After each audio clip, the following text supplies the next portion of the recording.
अस्मद्गुरुपरमगुरून् यतिवरपूर्णौ सयामुनं रामं पद्माक्षनाथषडजित्सेनेशरमारमापतीन् वन्दे वन्दे बृन्दावनचरं वल्लवीजनवल्लभं जयन्ती सम्भवं धाम वैजयन्ती विभूषणम् வண்ணனன்மணியும் மரதகமும் அழுத்தி நிழலெழும் திண்ணசூழ் திருக்கோட்டியூர் திருமாலவன் திருநாமங்கள் எண்ணக் கண்ட விரல்களால் இறைப்பொழுதும் எண்ணகிலாது போய் உண்ணக் கண்டதம் ஊத்த வாய்க்கு கவளம் உந்துகின்றார்களே.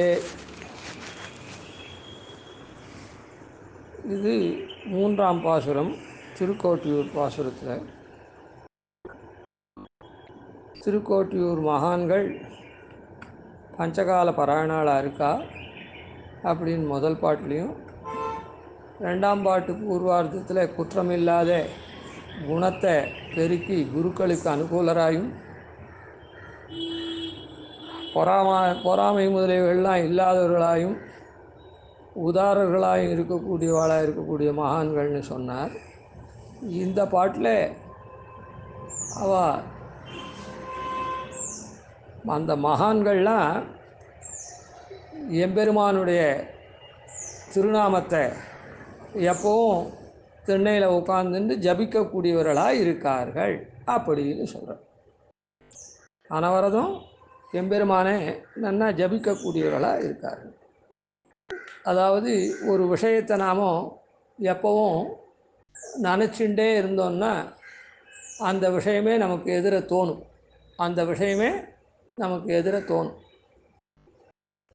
அதனால் இந்த இடத்துல என்ன சொன்னார்னா, வண்ணனன்மணியும் மரதகமும் அழுத்தி நிழலெழும் திண்ணசூழ் திருக்கோட்டியூர், திருமாலவன் திருக்கோட்டியூர் இருக்கட்டும். அந்த திருக்கோட்டியூரில் இருக்கிற பாகவதால் என்ன பண்ணுறாங்கன்னா, எம்பெருமானே எப்பவும்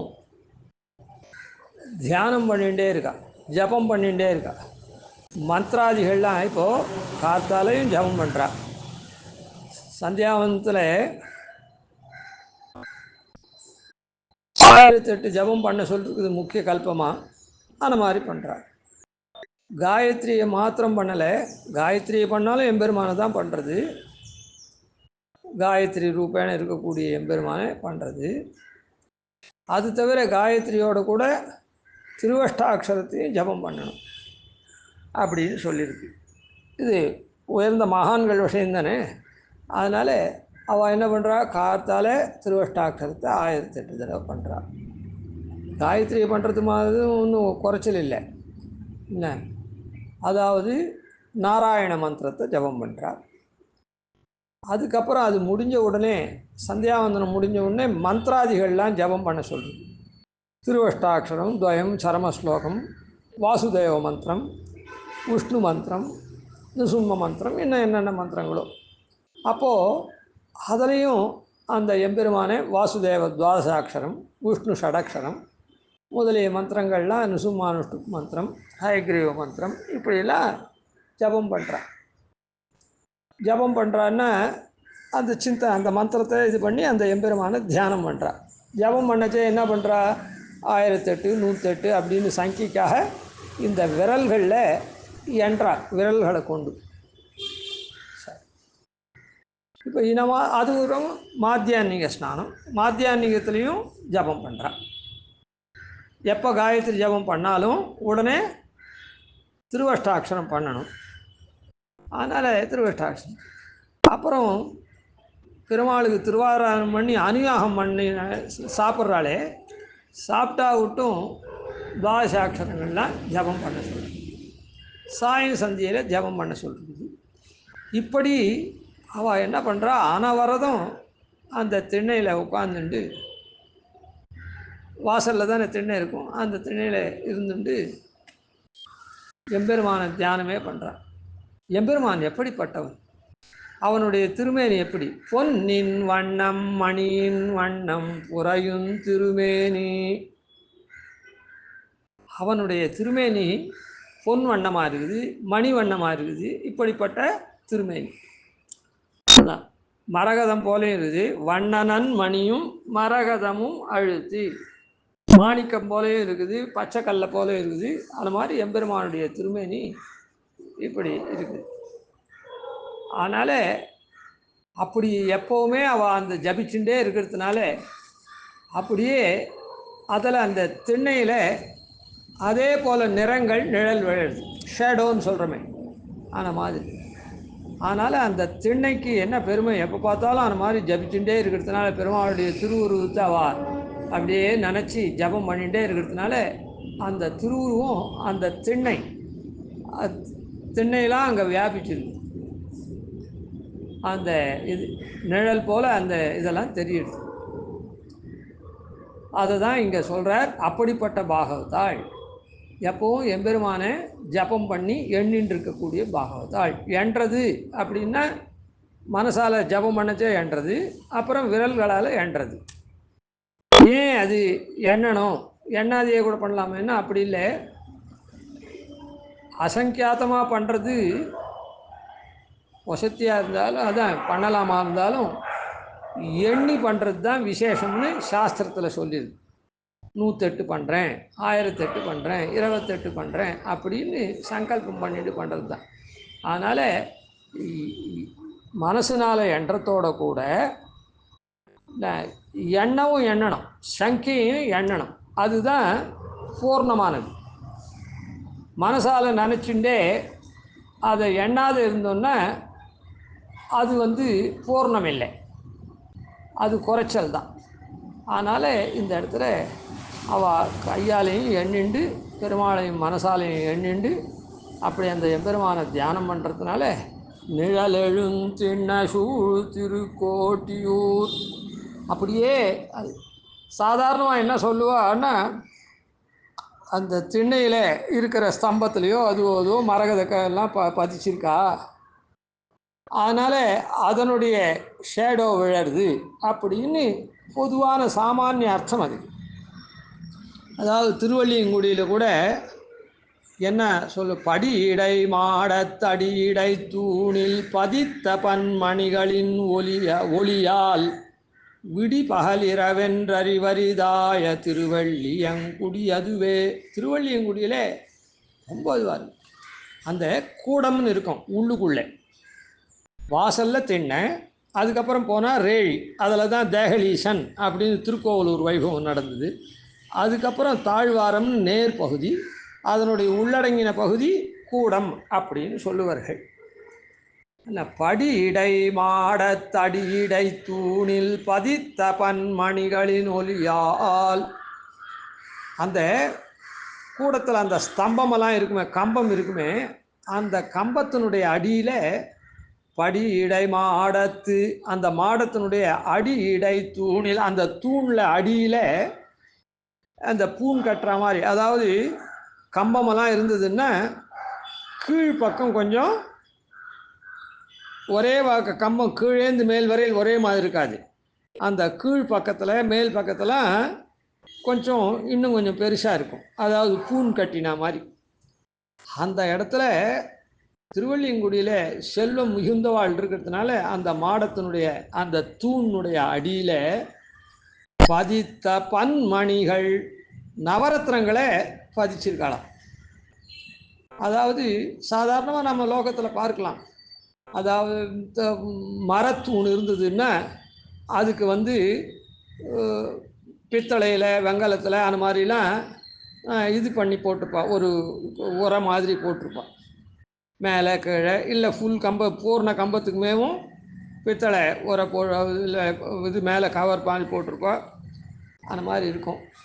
இந்த இடத்துல என்னென்னா நவரத்னங்களே பதிச்சிருக்கா அப்படின்னு. அந்த நவரத்னத்தினுடைய ஒளியினாலே பாதராத்திரி 12 மணிக்கு அந்த ஒளி அந்த இதெல்லாம் பரவுறது, எங்கே அந்த தாழ்வாரம் கூடத்தெல்லாம் பரவுறது. அது பரவினா பின்னால் விடிய போகிற பகல் இருக்குதே, அப்போது சூரியன் வராது, ஆனால் அதுக்கு முன்ன லேசாக வெளிச்சம் தெரியும். அதான் விடி பகல் இரவு என்றறிவரிதாய இது விடிபகலா இல்லை இரவான்னு தெரியல. நல்ல ராத்திரி 12 மணிக்கு கும்மிருட்டில் இந்த அந்த ஹாலில் அதான் அந்த கூடத்தில் பார்த்தாக்கா ஒரு வெளிச்சம் தெரியுது. வெளியில் வந்தாக்கா தான் இருட்டு தெரிய போகிறது. அந்த கூடத்தில் படுத்துட்டு இருக்கவாளுக்கு போது விடிஞ்சு போயிருதா, விடிய போகிற சமயமா இல்லை ராத்திரி தானான்னு தெரியல.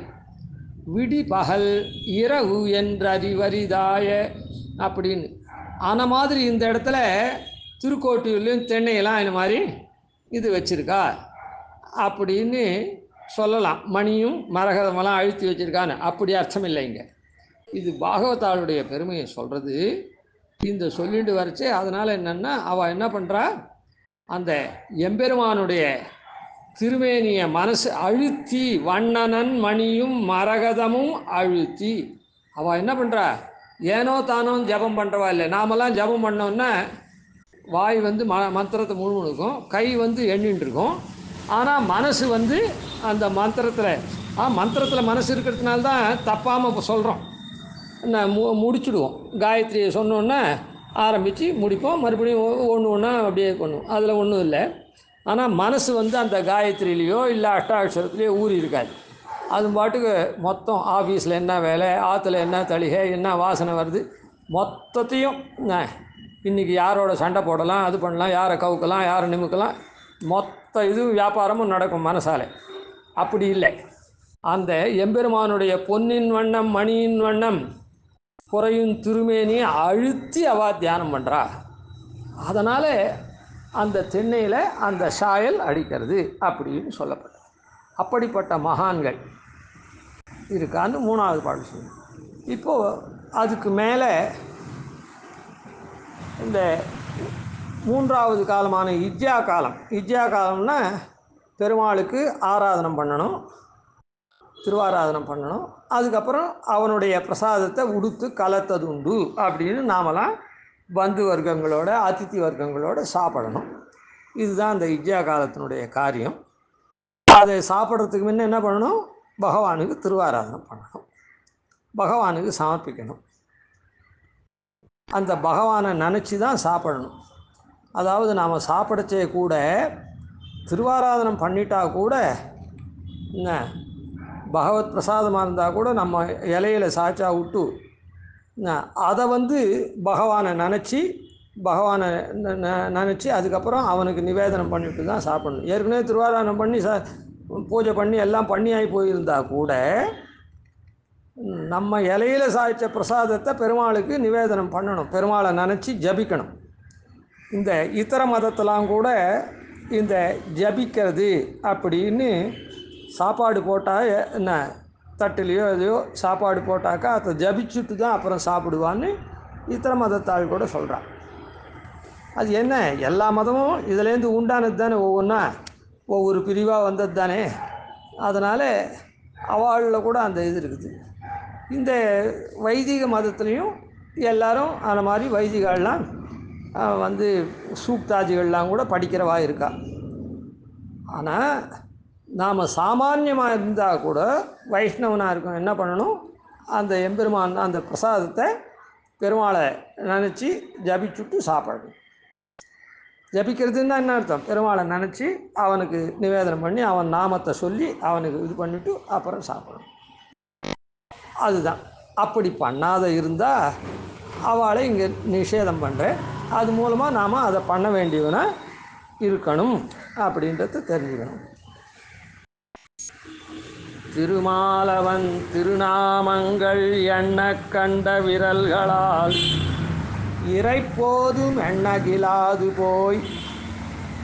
அப்படி அந்த மகான்கள்லாம் எம்பெருமான் திருநாமத்தை விரலில் எண்ணிகிட்டே இருக்கா. இந்த விரல் படைத்த பாக்கியமே பெருமாளுடைய திருநாமத்தை எண்றதுக்கு தான் அப்படின்னு அவன் நினச்சிட்டு இருக்கா. அதை பார்த்துக்கிட்டு கூட நாம் என்ன பண்ணுறோம், சாப்பிட்ற ஒரு சமயத்தில், மற்ற போதெல்லாம் ஒன்றும் பண்ண வேண்டாம், சாப்பிட்ற போது அந்த பெருமாளை அந்த ஒரு 10 தடவை எண்ணிட்டு சாப்பிடலாமே. எண்ண கண்ட விரல்களால் இறைப்போதும் எண்ண இலாது போய்.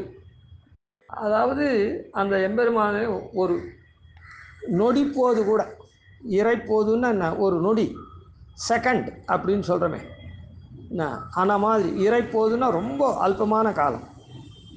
அந்த ஒரு காலத்தில் அதை ஒரு க்ஷணம் கூட பெருமாளை நினைக்காம உன்னை கண்டதும் நான் அப்படி சாப்பிட்றாளே பெருமாளை இதுவே பண்ணாமல் உன்னை கண்ட அந்த மாதிரி சாப்பிட்றவா இருக்காளே அவள் என்னன்னா தம் ஊத்த வாய்க்கு கவளம் உந்துகின்றார்களே. அவளே ஊத்தவாய் இருக்குதே அதுக்கு அதில் கவளத்தை தள்ளுறா. யானைக்கு கவளமெல்லாம் கொடுக்குறாள் பெருசு பெருசாக.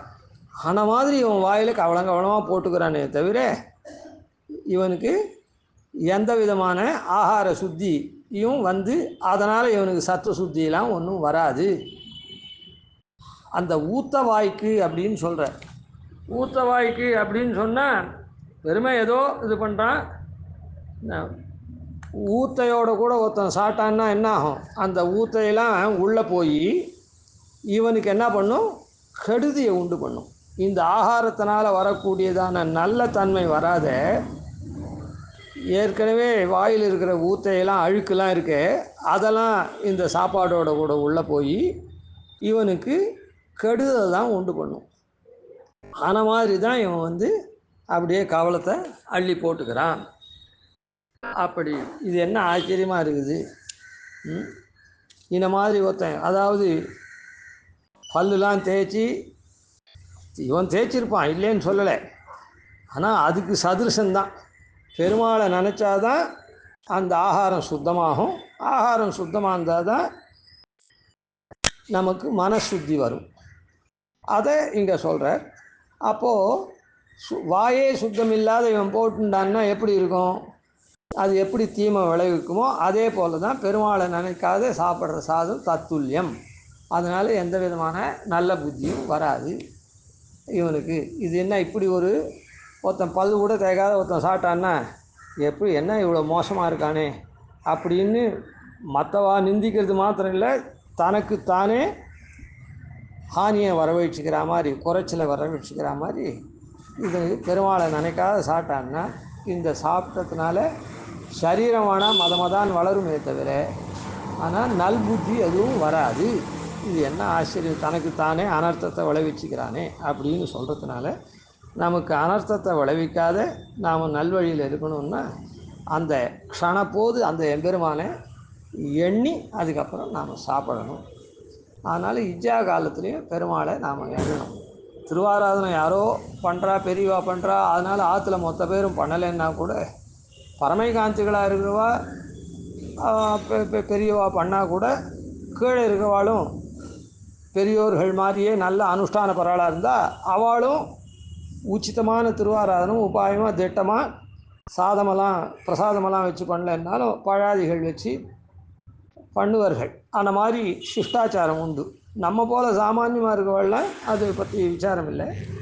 நம்ம இலையில் சாய்ச்ச போது அதை நாம் பெருமாளை நினச்சி சாப்பிடணும். அதுதான் இதில் காண்பிக்கப்பட்டது.